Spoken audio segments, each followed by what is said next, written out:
ৰাইজসকল, ৰাস্তাৰ সকলো সমস্যা পাৰ হৈ আমি ফাইনেলি আহি পালোঁ বিয়াঘৰ। আৰু বিয়াঘৰৰ বৰ্তমান পৰিৱেশ এনেকুৱা। ইয়াত বহিয়ে খালোঁ কফি আৰু পকৰি, লগতে দিছিল নিমকি, আৰু নিমকি খাই মাতিলে জলপান খাবলৈ, আৰু জলপান খাই ওলাই আহিছোঁ মই অলপ ফুৰিবলৈ। এয়া আহি পালোঁ ফুৰি ফুৰি IIT গুৱাহাটী, আৰু আয়তীসকল গৈছে পানী তুলিবলৈ, আৰু মই এনেকৈ ঘূৰি আছোঁ অলপ। বিয়াঘৰৰ ওচৰতে আছে IITখন, 2 মিনিটমানৰ ৰাস্তা। আৰু এয়া আহি পাইছে পানী তুলি আয়তীসকলে, আৰু তেওঁলোকক বৰ্তমান ভিতৰলৈ আদৰি নি থকা হৈছে। কইনাৰ গা ধোৱাৰ বাবে এয়া পানী তুলি আনিছে আয়তীসকলে, আৰু এনেদৰে আদৰি নি থকাৰ পিছতে আমাক মাতিলে ভাত খাবলৈ।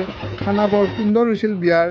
তাৰে পিছত আমি 3:30মান বজাত ঘৰমুৱা হৈ উভতি আহিলোঁ, আৰু এয়া বৰ্তমান নদীৰ ঘাটত উপস্থিত হৈ চাৰিওফালৰ পৰিৱেশ চাই আছোঁ। আৰু এয়া উত্তৰ গুৱাহাটী সংযোগী ব্ৰিজখনো মোটামুটি সম্পূৰ্ণ হ'ব ধৰিছে, আৰু বাহিৰত বহুত গৰম লগা বাবে ভিতৰত আহি বহিলোঁ। আৰু গাইজ, ভিতৰত টিভিও আছে, মানে টিভি চাই চাই আপোনালোকে গৈ থাকিব পাৰিব।